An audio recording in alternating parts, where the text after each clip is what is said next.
alerte à l'enlèvement a été déclenchée dans la ville d'Arles où une petite fille franco-russe. On n'était pas face à un père ou une mère qui voulait récupérer son enfant. On était face à un commando. L'histoire de ce dossier, c'est l'histoire de la puissance de l'image. Le plan alerte enlèvement a été aujourd'hui déclenché afin de retrouver une enfant. Son père, qui l'accompagnait, a été roué de coups. Les premiers éléments de l'enquête. J'étais absolument sûre qu'il n'y a pas l'autre choix. J'étais 100% sûre. On a quand même la vie d'un enfant en jeu, hein. Il ne s'agit pas de se voiler la face. Il faut qu'elle se présente à la police le plus vite possible. On doit s'arrêter là.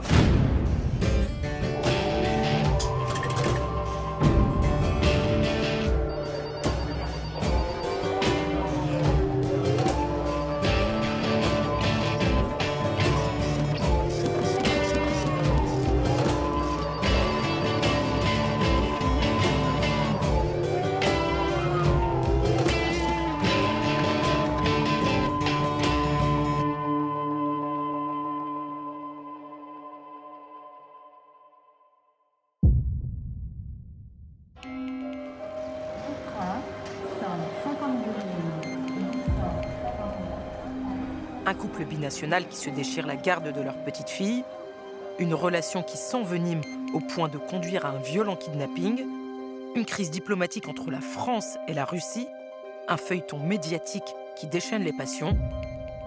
L'affaire Élise, c'est aussi la première fois que le dispositif unique et colossal Alerte Enlèvement est déclenché dans le cadre d'un kidnapping familial. Près de 10 ans après, j'ai décidé de retourner sur les lieux pour rencontrer les protagonistes de cette affaire et vous raconter l'envers du décor.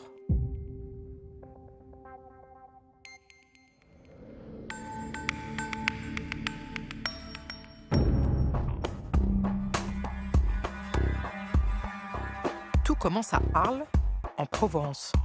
Il est un peu plus de 11h30.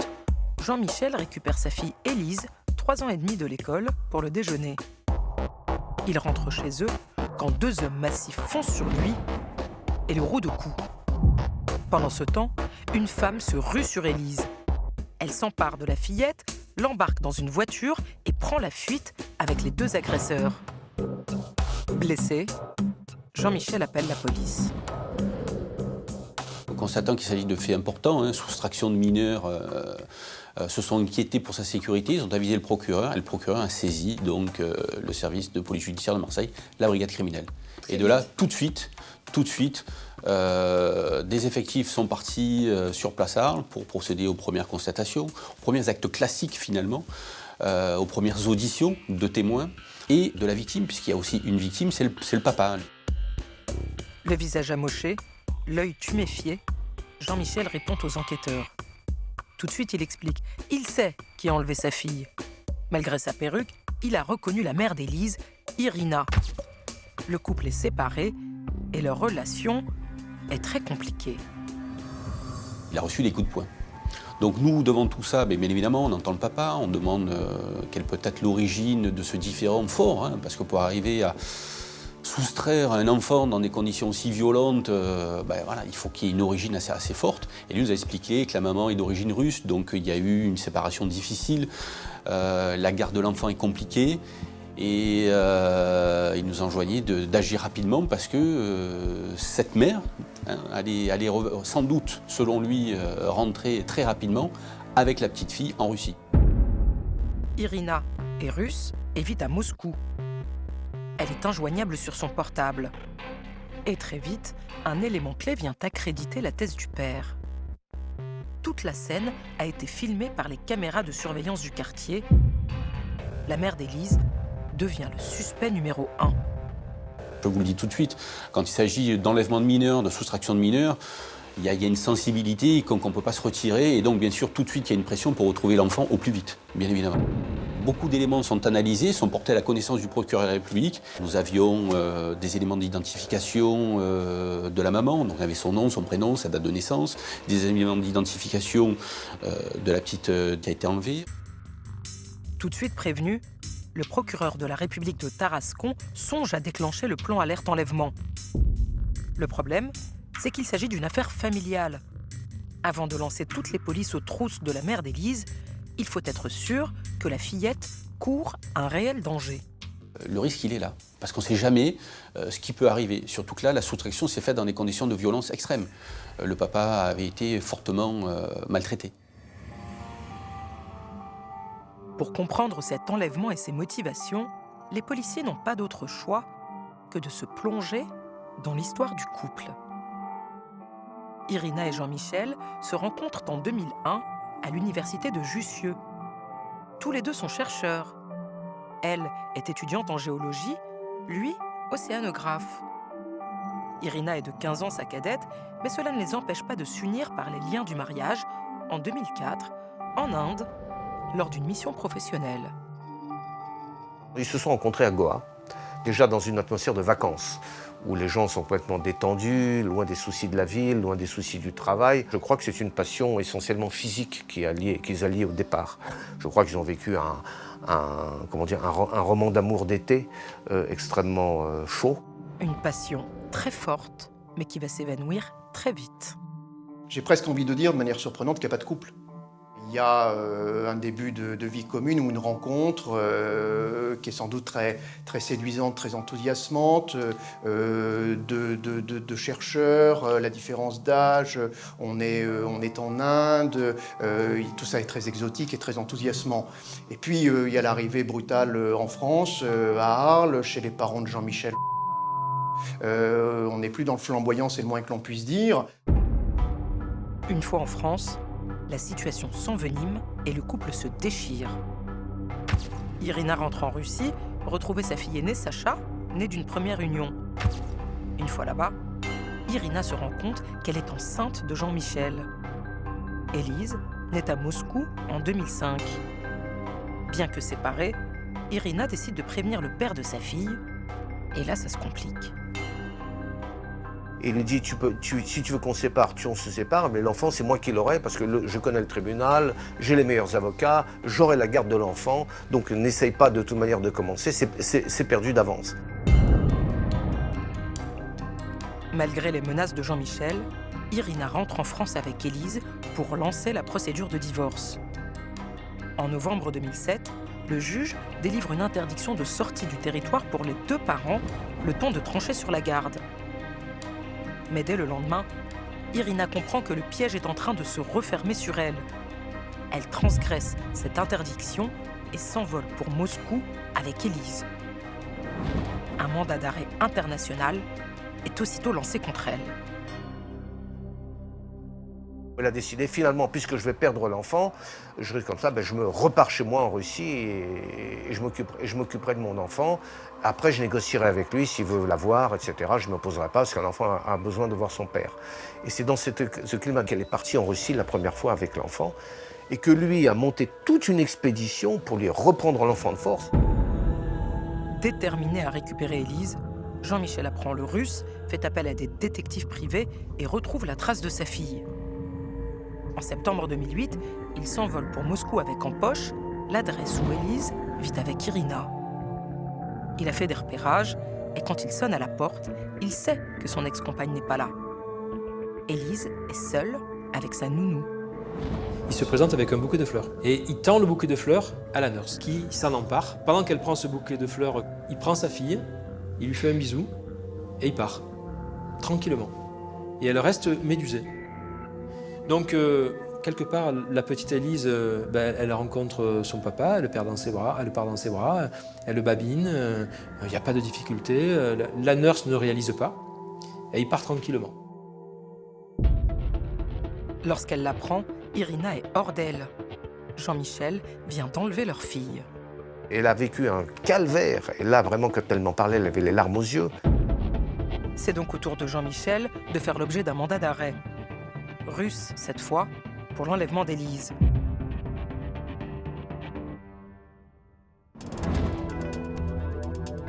Retour à Arles. Il est midi. Voilà moins d'une demi-heure qu'Élise a été enlevée. Le procureur doit prendre une décision. Doit-il, oui ou non, déclencher l'alerte enlèvement ? Un dispositif puissant, mais qui ne peut être mis en place que si un certain nombre de critères sont réunis. Les critères de déclenchement sont au nombre de 4. Il faut qu'il y ait un enlèvement ou une soustraction, premier critère, avéré, de mineur, deuxième critère. Il faut qu'il y ait une dangerosité immédiate pour la vie du mineur et il faut qu'il y ait des éléments de signalement à diffuser aux médias afin de susciter des témoignages. C'est le troisième critère qui pose problème. L'alerte enlèvement n'est pas faite pour les affaires familiales. Élise est avec sa mère, il n'y a pas de raison de supposer que la fillette soit en danger. Dans le cas d'Élise, l'enlèvement a été extrêmement violent. On n'était pas face à un père ou une mère qui voulait récupérer son enfant, même de manière illégale. On était face à un commando violent, armé, qui arrachait l'enfant à un adulte. Il y avait aussi une autre raison très importante, c'est qu'on savait là aussi que les heures, les minutes étaient comptées, puisqu'il s'agissait d'un conflit franco-russe et qu'on savait que les ravisseurs allaient emmener l'enfant hors des frontières.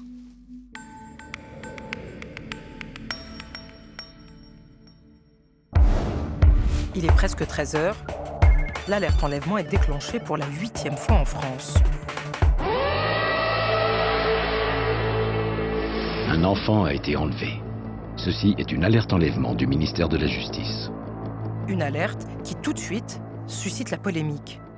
Nombre de voix s'élèvent pour souligner la disproportion d'un tel dispositif dans le cadre d'une affaire familiale. Le plan alerte enlèvement dans un conflit familial, alors qu'on sait que le pronostic vital de la petite fille n'est pas engagé, n'a pas à être déclenché. Rendez-vous compte, si aujourd'hui ce plan alerte enlèvement est efficace, c'est parce que les gens qu'on interpelle par les canaux des médias savent que c'est quelque chose de crédible et qu'on ne joue pas avec pour tout et pour n'importe quoi. Quoi qu'il en soit, la machine est lancée. Une alerte à l'enlèvement. Une petite fille de 3 ans et demi a été enlevée par 2 hommes dans la rue. Son père, qui l'accompagnait, a été roué de coups. Les premiers éléments de l'enquête mettent en évidence une affaire de divorce consensuel. Panneaux d'autoroute, réseau SNCF, l'information est partout. Et bien sûr, toutes les rédactions reprennent l'alerte en boucle. Une petite fille de 3 ans et demi a été enlevée par 2 hommes dans la rue. Son père, qui l'accompagnait, a été roué de coups. Côté police, les forces s'organisent. Des enquêteurs sont réquisitionnés en urgence. À Nanterre, en région parisienne où bat le cœur de la cellule alerte enlèvement, les policiers sont prêts. Le centre d'appel est activé. Alerte enlèvement, bonjour. D'accord. Vous pouvez me dire qui êtes-vous exactement ? Ce qui nous intéresse, c'est d'obtenir des informations par le biais du numéro vert susceptibles de localiser l'enfant. Et c'est ça qui nous importe. C'est pas finalement l'identité de la personne qui enlève qui est importante, c'est la localisation de l'enfant pour le retrouver sain et sauf. C'est ça l'important. La cellule de Nanterre reçoit et trie un à un les appels avant de les transmettre aux policiers de Marseille qui mènent les vérifications sur le terrain. Le procureur va plus loin. Il décide d'étendre le dispositif à son maximum. Il mobilise police, gendarmerie et douane de façon exceptionnelle. Très rapidement, on ferme les frontières. Donc la frontière espagnole, la frontière italienne. On sensibilise aussi nos homologues de la police de l'air et des frontières pour qu'eux aussi soient attentifs à un passage de 2 hommes, une femme, avec une petite fille. Les enquêteurs concentrent leurs recherches sur Irina, bien sûr, mais aussi sur les 2 colosses qui ont agressé Jean-Michel. On a la photo de la maman, donc on met la photo de la maman, on met aussi la photo de la petite fille. On suppose qu'elles vont être accompagnées de ces 2 hommes. Il y a une diffusion aussi, puisqu'il y avait cette dimension internationale. On saisit aussi Interpol. Interpol, la célèbre organisation internationale de police criminelle.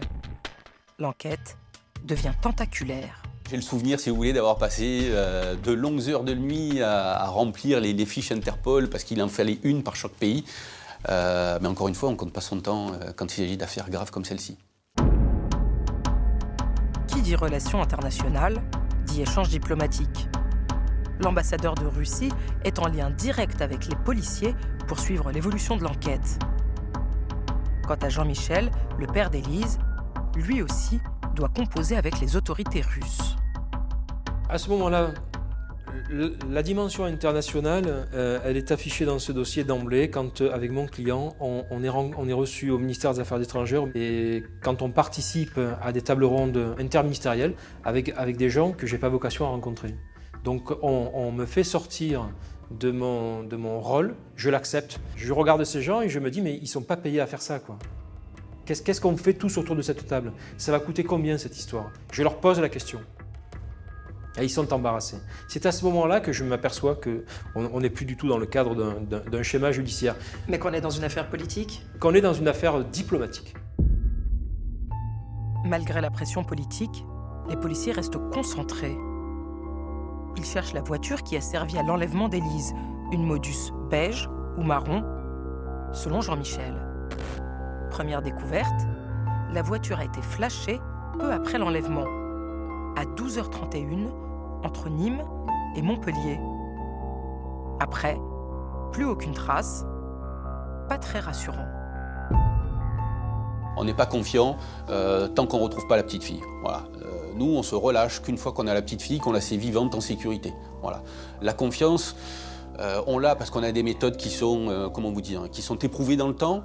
On a des professionnels avec qui on travaille, des gens qui sont sérieux, et c'est pour ça qu'on arrive et qu'on a des résultats. Des résultats qui tombent. Dès le lendemain, la voiture avec laquelle les ravisseurs ont pris la fuite est retrouvée à 80 km d'Arles, dans le centre-ville de Montpellier. Vide, bien sûr. Et rien non plus du côté des recherches en hélicoptère, pourtant équipés de projecteurs et d'une caméra infrarouge. Le seul espoir réside maintenant dans les témoignages susceptibles d'arriver à la cellule alerte enlèvement. Ça a l'air facile, mais quand il arrive une alerte, il y a quand même un flux de stress qui est conséquent. On n'a pas la possibilité de tergiverser. Donc, chaque seconde compte. Oui, il ne faut pas perdre de temps. Et le stress, il est quand même présent dans ce cas de figure.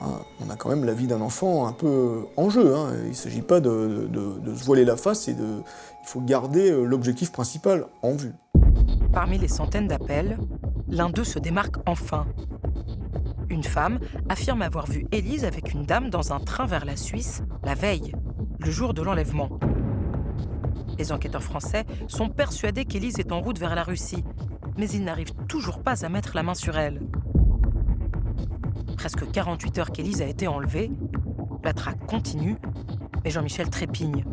Il décide alors de se lancer lui aussi dans la bataille médiatique. Il faut qu'elle se présente à la police le plus vite possible, que moi je ne suis pas mu par aucun esprit de revanche, on doit s'arrêter là. On a là, à ce moment-là, tous les ingrédients de la bonne histoire. C'est-à-dire qu'on a une pauvre gamine qui est enlevée, mais on a aussi un certain nombre d'ingrédients qui ne sont pas arrivés jusque-là. C'est-à-dire qu'on a des faits de violence. On a une mère qui intervient, qui apparemment est grimée, et puis on a surtout deux exécutants qui vont jouer les colosses de l'ombre, qui vont enlever cette gamine des mains du père, qui va se retrouver tuméfié, et puis monsieur... qui est quand même une personnalité, un scientifique, qui a la parole facile, qui a un certain don pour la mise en scène, pour se raconter. Alors, on en discute, mais c'est un homme qui sait ce qu'il veut. Il y a déjà une résonance qui est donnée internationale à ce dossier par la volonté des chefs d'État de la France et de la Russie, que du coup son discours est audible. Et c'est là où il est astucieux et où on construit ensemble une stratégie de communication, c'est qu'on va utiliser cette caisse de résonance et qui va aller au-delà de toute espérance. Le père d'Élise est partout dans les médias. Et très vite en Russie, on crie au scandale. Car le peuple s'est rangé du côté d'Irina, la mère d'Élise, qu'il perçoit comme une héroïne. Elle est vue comme une victime. Et je crois que l'opinion russe est mobilisée de manière extraordinaire pour elle, en criant à la russophobie. Et dans l'opinion russe, il y avait un véritable sentiment de persécution anti-russe. Il y a toujours ce culte de la mafia russe. Les femmes russes seraient des prostituées et les hommes d'affaires russes seraient des mafieux. Ça sont des schémas d'une grossièreté qui n'ont aucun rapport avec la réalité. La réalité à ce moment-là pour Irina, c'est qu'elle a agi pour le bien de sa fille. C'est en tout cas ce que me raconte cette mère qui a kidnappé sa fille lorsque je la rencontre.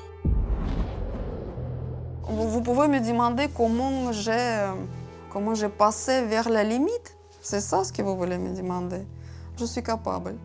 Pour mes enfants, je suis capable de faire beaucoup de choses. Comment vous est venue cette idée? J'étais absolument sûre qu'il n'y a pas l'autre choix. J'étais 100% sûre. Et en plus, je pensais que dans tout cas, il est en danger. Que ce n'est pas la personne que Jean-Michel n'est pas une personne qui peut, comment on dit en français, qui peut se contrôler. À l'époque, Irina doute de la capacité de Jean-Michel d'être un bon père. Jean-Michel est vu comment, côté russe? Il est un ravisseur. Il est un ravisseur, tout le monde... Pour les Russes. Pour les Russes, il est un ravisseur, et moi, je suis l'avocat du salaud, je suis l'avocat du monstre. Irina face à Jean-Michel, la Russie face à la France, le combat médiatique ne fait que commencer. Pendant ce temps-là, l'enquête continue, mais fait du surplace. Et le temps passe. 4 jours après l'enlèvement d'Élise, le parquet d'Aix-en-Provence ouvre une information judiciaire contre la mère d'Élise et contre X. Une décision qui met le feu aux poudres. Le parquet russe déclare publiquement qu'Irina ne serait pas extradée si elle était localisée en Russie, malgré le mandat d'arrêt des autorités françaises. Les Russes, eux, ont besoin qu'elle rejoigne la Russie parce que là-bas, elle est protégée parce qu'elle n'est pas d'accord avec la France. La difficulté vient du fait qu'on n'a pas de droit similaire, on n'a pas de procédure similaire. La France est signataire de la Convention de la Haye, une convention internationale qui, en cas d'enlèvement parental, oblige l'enfant à être rendu aux parents qui en avaient la garde, autrement dit, à Jean-Michel. Le problème, c'est que la Russie n'est pas signataire de cette convention. Nous, on a une ordonnance qui donne la garde au père. Eux, ça n'existe pas. En Russie, quand un père n'apprécie plus sa femme, il part, il n'a même pas l'idée de demander les enfants. Ça ne se fait pas. On n'a pas le même droit. Nos États ont été infoutus d'établir des outils qui suivent le mode de vie des gens aujourd'hui dans le monde. On a des gens de pays différents qui vont se marier ailleurs et qui peut-être ont des enfants dans un autre pays. C'est pas aux justiciables de s'occuper de ce genre de problème. Mais la France et la Russie ont été incapables de nous créer les outils. Les tensions sont donc vives entre les deux pays, au plus haut niveau de l'État. Poutine fait cette promesse aux Russes que dans le monde, aucun Russe, où qu'il soit et quoi qu'il ait fait, ne serait abandonné et que la grande fédération de Russie se débrouillerait par tous les moyens pour amener ses ressortissants. Une pression supplémentaire pour les enquêteurs. Il faut impérativement retrouver Élise et sa mère avant qu'elle n'arrive en Russie. Dans sa fuite, Irina n'échappe pas à la puissance d'information d'alerte enlèvement. Elle sait que toutes les polices de France et d'Europe sont à ses trousses, mais elle ne renonce pas. Au contraire. Ça donne de la force. Tu as ton enfant. Peu importe qui te cherche, c'est aucune importance, absolument. Qui me cherche, même si la guerre elle était déclenchée entre la Russie ou je ne sais pas qui, je m'en fiche. Elle est là avec moi. Mais bon, ça c'est des choses plus importantes. Irina est déterminée et rien ne l'arrête. Pendant près de 4 semaines, elle parvient à semer tout le monde, alors même que son visage et celui de sa fille sont partout. C'est aussi une partie de l'absurde. Euronews, le matin, il montre mon photo. Vous voyez, le télé, tu mets le télé, et c'est la première chose que tu vois, c'est toi-même. C'est choquant. Je ne suis pas une étoile de cinéma. C'est pas souvent que je me vois sur le télé de Euronews, en plus. Vous étiez une criminelle recherchée. Ah oui. Oui. Pourtant, la carte bleue d'Irina est pistée. Les postes de frontière étroitement surveillés. Gares et aéroports sont scrutés. Mais Élise et sa mère sont introuvables.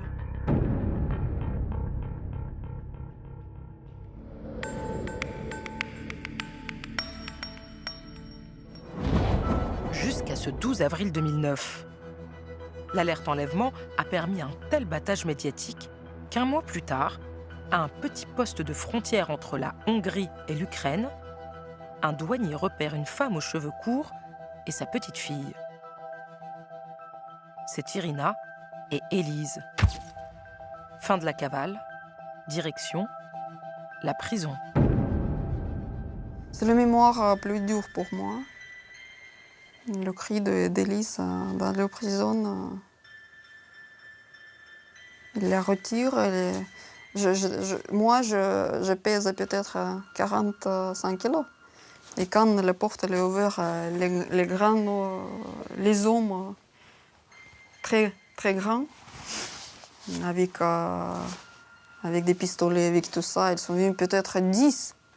Ils sont autour de moi, ils essayent de les retirer. Ils me tiennent comme ça, « Maman, je suis avec toi ». Ils les retirent, ils crient.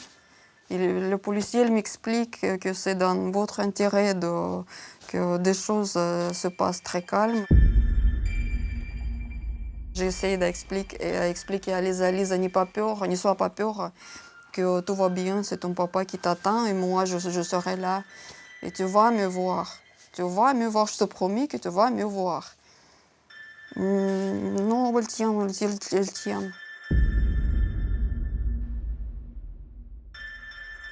Et après, le policier le retire, elle crie. Et le cri écho de son cri, « Maman, ne lui donne pas, ne me donne pas à lui. » Et je vais mourir, je pense, avec cette cri.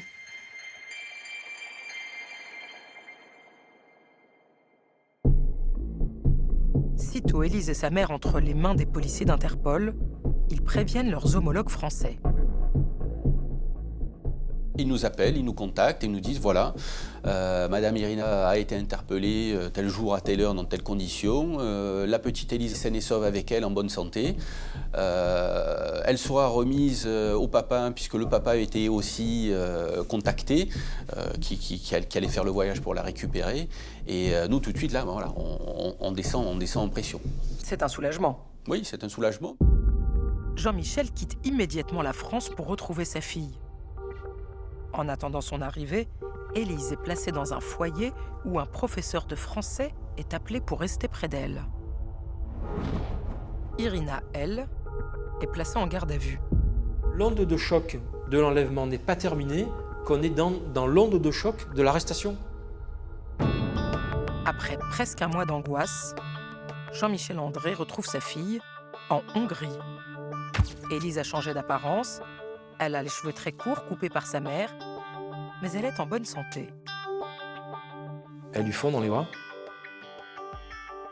Quand Élise voit son père, c'est une petite fille qui a tissé des liens avec un père aimant. C'est une petite fille qui retrouve son papa. Cet homme qui a fait tant d'efforts, qui a déployé tant d'énergie, avec tant d'amour et de passion, pour retrouver son petit bout de chou. Quand il a dans les bras, le monde s'arrête. Et c'est là que vous voyez la force de l'amour entre ce père et cet enfant. Des images qui font le tour des médias en France, mais aussi en Russie. Élise et son papa sont donc de retour sur le sol français 3 semaines après son enlèvement à Arles. Et la guerre de l'image ne s'arrête pas là. Une autre séquence fait le tour du monde, celle de la présentation d'Irina au tribunal hongrois, où la mère d'Élise apparaît enchaînée. Les Hongrois, qui ne portent pas spécialement les Russes dans leur cœur, compte tenu des années qu'ils ont passées sous le régime soviétique, se font un plaisir de l'arrêter dans des conditions difficiles. On lui arrache l'enfant, on lui met les menottes, on lui met non seulement les menottes, mais on lui met également une brassière en cuir, comme si c'était un animal qui pouvait mordre, c'est-à-dire elle a les mains avec les menottes et elle est dans une camisole en cuir. Et on la défère, on l'incarcère à titre provisoire. C'est une catastrophe pour les Russes, c'est une catastrophe pour l'ambassadeur, c'est une catastrophe pour le vice-premier ministre. Elle passe sur les zones, en Russie et dans le monde entier, enchaînée. Une mère qui a voulu récupérer son enfant, qui est enchaînée comme une bête. C'est une catastrophe pour tout le monde. Une catastrophe pour les Russes, mais une victoire pour la France. Là encore, à coup de mise en scène médiatique. Le retour d'Élise de Hongrie se fait aussi sous les projecteurs. Mais une fois passées les photos de rigueur, Jean-Michel et son avocat isolent Élise dans une voiture garée sur une aire d'autoroute. C'était sans compter la détermination et la ruse des journalistes. Je vais vers le 4x4 et surgit de l'habitacle de la voiture cette petite fille qui a l'air de débarquer de la Lune, qui est lumineuse, qui est enjouée et pour laquelle je m'étais posé tout un tas de questions. Est-ce que je vais la trouver triste ? Moi, je découvre une gamine complètement éthérée, complètement joviale, et qui, pour premier geste, va, sur cette aire d'autoroute, va se jeter sur des pissenlits. Et donc, avec son père, elle va se mettre à cueillir des pissenlits au milieu, en pleine nature. Élise est souriante. En apparence, elle semble aller bien. Pourtant, les experts sont formels. Ce qu'elle a vu durant son enlèvement et vécu durant ces semaines de fuite va laisser des traces. Dans l'esprit d'un très jeune enfant, rien de mauvais ne peut lui arriver par un parent. Donc même des scènes assez traumatiques peuvent être rapidement occultées, effacées par l'illusion que l'enfant est sous la protection du parent, même du parent rapteur, du parent qui a kidnappé. Le trauma est vite surmonté, au moins en apparence, par le discours de protection. Puisque dans l'esprit du parent qui enlève, bien sûr c'est une appropriation de l'enfant, mais il va justifier son acte en disant « je n'avais pas d'autre choix, il fallait que je protège mon enfant ». C'est donc un esprit de protection et pas d'agression. 1 mois et demi après son arrestation en Hongrie, Irina, la mère d'Élise, est extradée vers la France. Direction, le tribunal d'Aix-en-Provence. Des centaines de journalistes venus du monde entier l'attendent de pied ferme. Excusez-moi, pour le moment, je suis vraiment très fatiguée. On va parler demain. Irina est mise en examen pour extraction d'enfants et complicité de violences volontaires. Les autorités russes mettent la pression sur ses avocats. Ils doivent à tout prix éviter que la catastrophe médiatique hongroise ne se répète. Il fallait absolument que j'évite son incarcération. La Russie aurait été, je pense, aurait été un véritable mouvement populaire d'indignation. On aurait pu créer un incident diplomatique. J'avais une lourde responsabilité. L'histoire de ce dossier, c'est l'histoire de la puissance de l'image. La seule préoccupation de l'époque, c'est que surtout Irina ne comparaisse pas entravée. C'est la préoccupation des Russes et c'est la terreur des Français qui ne veulent pas de cette image parce que les relations franco-russes sont problématiques. Finalement, les parties trouvent un terrain d'entente. Irina est libérée sous contrôle judiciaire en attendant d'être jugée. Elle encourt jusqu'à 3 ans de prison ferme et 45 000 € d'amende.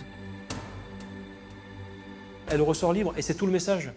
Quelque part, être reçu par le procureur pour le vice-premier ministre en même temps que les avocats et être reçu avant l'audience par le magistrat instructeur, le message à faire passer, c'est on va se calmer.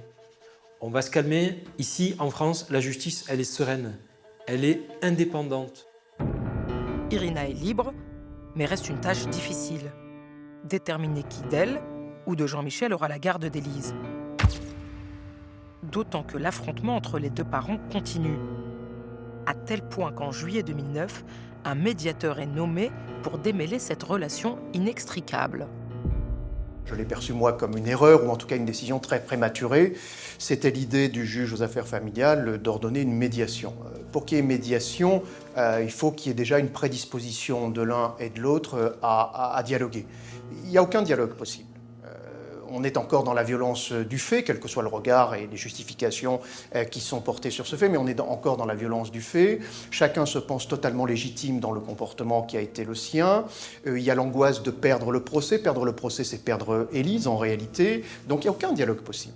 Et toute la difficulté pour moi, en tant qu'avocat, sera de peu à peu, par l'intermédiaire du juge, de tenter de rétablir cette confiance et de préparer le terrain à un nouveau dialogue. Un dialogue entre le couple de parents et un autre entre le couple franco-russe. car pour les compatriotes d'Irina, il est hors de question de perdre la face. Les autorités russes restent en première ligne dans les négociations. L'avocat du père d'Élise est même invité à se rendre plusieurs fois à Moscou sur les conseils du Quai d'Orsay. On me fait sortir de mon rôle, je l'accepte, parce que j'ai accepté de défendre mon client envers et contre tous, et quel que soit le terrain de combat qui est choisi. Je ne renonce pas, je me dis, il y a ce terrain de combat, on me demande d'aller dans un ministère, on y va. Après tout, l'avocat doit défendre son client en toutes circonstances. Le soutien d'Irina par son pays semble porter ses fruits. Plusieurs décisions de justice se succèdent et lui donnent de nouveaux droits. Elle va d'abord obtenir le droit de rencontrer Élise dans un lieu sécurisé et médiatisé, c'est-à-dire qu'il n'y aura pas de rencontre seule à seule entre la mère et la fille. La première rencontre entre la mère et la fille, ça se passe comme ça, c'est-à-dire que je l'ai au téléphone. J'ai la petite, elle est dans mon bureau, elle est dans mes bras. Le papa me l'a portée et je lui dis, ta fille est là. Tu es dans la rue Saint-Ferréol, tu es à 200 mètres de moi, je te vois par la fenêtre. Tu montes, tu vois ta fille, je te laisse sur le bureau. Ça fait des mois que tu ne l'as pas vue. Elle me dit, je ne peux pas, je n'ai pas le droit. Je lui dis, mais pourquoi? Elle me dit, l'ambassadeur n'est pas là et je ne peux pas voir ma fille d'abord. Et il faut que ce soit lui qui la voie avec nos journalistes. Et ils sont ailleurs. Et je lui dis, mais c'est du grand n'importe quoi. Du coup, la première visite, elle s'est faite dans ma voiture. Il y avait le consul général, il y avait la petite, il y avait Irina, il y avait moi. Et on roulait, parce qu'on était suivis, on pouvait s'arrêter nulle part. Cette première visite, elle a lieu comme ça, et elles seront toutes et systématiquement, enfin en tout cas au début de la procédure, médiatisées. Avant que le soufflet, avant que la déflagration instrumentalisée par nos États à d'autres fins ne retombe et qu'on puisse avoir enfin une situation sereine. Les mois passent et les droits de visite s'élargissent. Grâce à l'avocat d'Irina, mais pas seulement. La Russie met à disposition de la mère d'Élise un appartement au centre de Marseille, sur la prestigieuse avenue du Prado, pour lui permettre d'accueillir sa fille durant ses périodes de garde. Nous irons peu à peu vers un droit de visite et d'hébergement, c'est-à-dire que Élise aura la possibilité de passer régulièrement une nuit au domicile maternel. J'avais comme discours, parce que c'est ma conviction profonde d'avocat et puis j'allais dire tout simplement d'homme, qu'il fallait que Élise redécouvre une vie presque ordinaire avec sa mère. Le simple fait que sa mère lui prépare un repas, puisse se promener avec elle, puisse aller dans des magasins avec elle, lui acheter des vêtements, enfin ce qu'est la vie de tout un chacun, en tout cas dans une relation parentale normale. Une relation normale, mais soumise à de nombreuses contraintes. Irina ne voit sa fille qu'un week-end tous les 15 jours. À chaque visite, elle doit se rendre dans un commissariat de Marseille pour déposer son passeport en échange de sa fille. Alors, je pense d'abord pour Élise dans tout ça. Hein. C'est une enfant à l'époque qui a 7 ans, 8 ans. C'est très compliqué, hein. C'est-à-dire que le père arrive d'Arles avec Élise, remet Élise aux fonctionnaires de police, puis la mère arrive, récupère Élise, on remet les passeports. C'est une cérémonie administrative extrêmement lourde pour quelques heures finalement passées auprès de sa mère. Et c'est pour ça que si nous l'avons accepté au départ et si je suis arrivé à faire comprendre à Irina qu'il fallait en passer par là pour rétablir cette confiance, pour apaiser les angoisses parfois démesurées de Jean-Michel. Mais la relation Irina-Jean-Michel ne s'apaise pas longtemps. À 2 reprises et durant plusieurs semaines, le père ne présente plus Élise à sa mère. Il craint qu'une fois de plus, elle ne l'enlève pour la ramener en Russie. Du coup, de l'agressé, il se retrouve agresseur et c'est lui qui va enfreindre nos règles.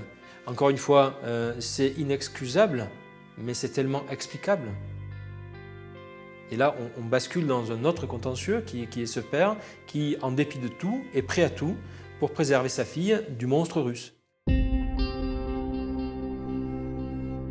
Finalement, Jean-Michel est condamné à 15 jours de prison avec sursis et à 1 € de dommages et intérêts pour non-présentation d'Élise à sa mère.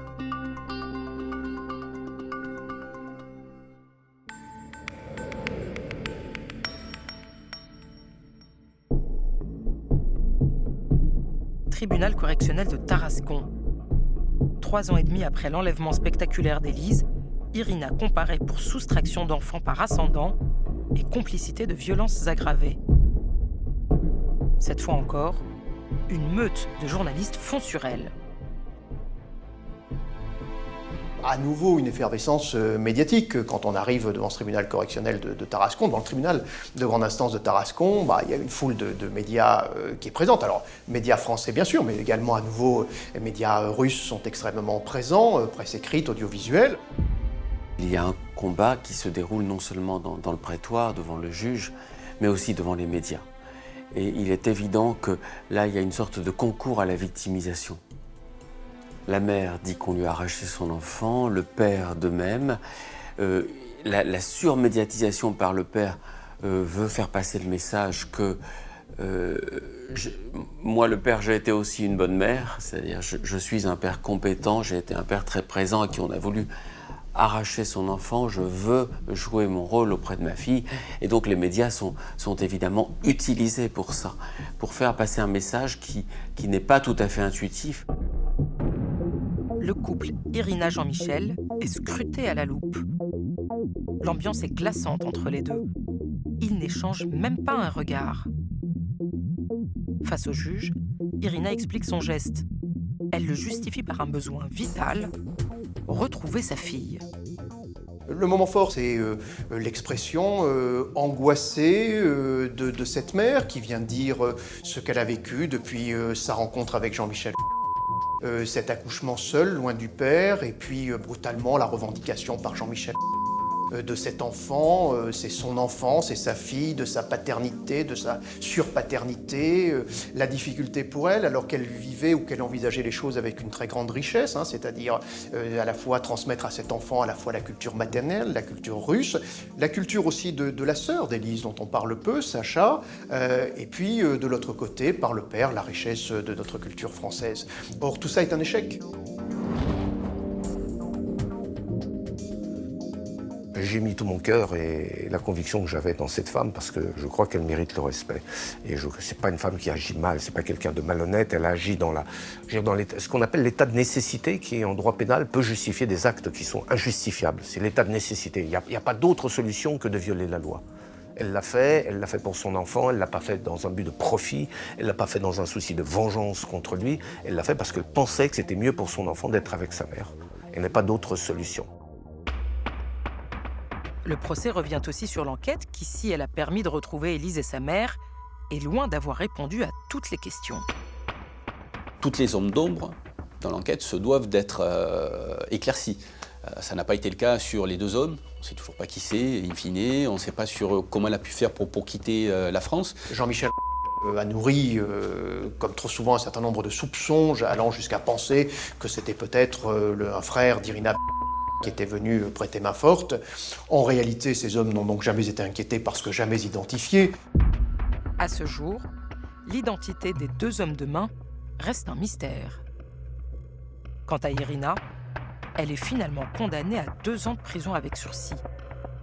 Elle doit également verser 8 000 € de dommages et intérêts à son ex-époux pour le préjudice moral et corporel. Une décision que le père d'Élise accepte. Au final, c'est un homme pragmatique qui était satisfait d'une situation où la mère n'était pas en prison. C'est la seule chose qui lui importait. Il ne voulait pas que sa fille aille voir sa mère derrière des barreaux. Voilà, c'était sa préoccupation majeure. Cet homme a réussi à passer tout ce qu'il a ressenti dans l'intérêt exclusif de sa fille. C'est une décision qu'Irina accepte sans difficulté.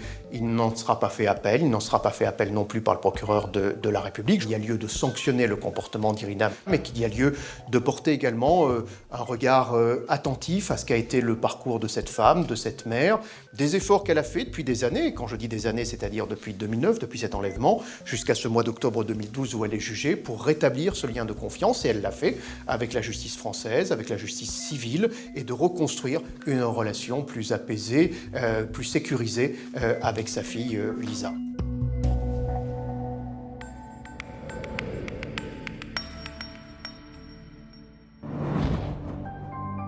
Trois mois après le procès, le divorce d'Irina et Jean-Michel est finalement prononcé.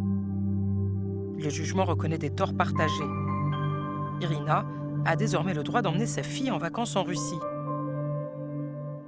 Une joie de courte durée pour la maman d'Élise. Jean-Michel fait appel de cette décision et obtient gain de cause. Élise ne peut donc pas se rendre dans son pays natal. Jean-Michel, de toute façon, est déterminé à empêcher sa fille de repartir en Russie parce qu'il avait une formule assez extraordinaire. Il disait « Ma fille subit une russifixion ». Pour lui, c'était une contraction de crucifié et russe. Donc, il avait le sentiment qu'elle était, si elle repartait en Russie, elle le serait de toute façon, comme ils avaient commencé à le faire, russifiée. Et c'était un mot qui avait du sens pour lui. Elle était devenue un symbole en Russie. Et il savait parfaitement que si jamais elle retournait là-bas, elle resterait un symbole. Élise a 12 ans aujourd'hui. Elle vit toujours en France avec son père. La jeune fille a 2 nationalités et 2 identités. Cet enfant, dès sa naissance, c'est un double enfant. C'est Élise, la fille d'un seul parent, du père. C'est Lisa, la fille d'un seul parent, la mère. C'est à la fois une fille française d'un côté, d'un père français, et puis de manière très cloisonnée, ce serait la fille russe d'une mère russe. C'est-à-dire que la richesse de cette communion qu'il devrait y avoir entre ces deux cultures, dans un lien parental riche, eh bien, on n'a rien de tout ça dès la naissance en réalité. C'est pour ça que c'est difficile dans ce dossier de parler de couple parental. Élise va grandir jusqu'à sa majorité avec une double identité. C'est vraiment l'exemple de ce qu'on appelle un clivage. Un clivage, c'est comme un mur intrapsychique entre 2 réalités qui se côtoient sans jamais se pénétrer. Le clivage est un mécanisme de défense qu'on trouve dans les psychoses. Donc, eh bien, si on voulait induire un clivage expérimental, on ne procéderait pas autrement. C'est le monde de papa, le monde de maman, l'identité de papa, l'identité de maman. Cet enfant grandit avec un clivage.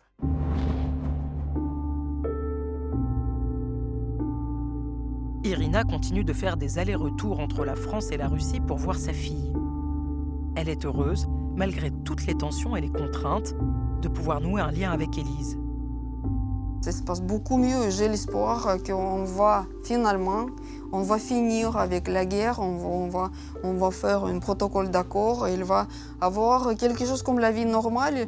Quand elle peut venir en Russie sans aucun problème, elle a ses vacances, elle vient, ou moi je viens quand je veux et finalement on commence la vie.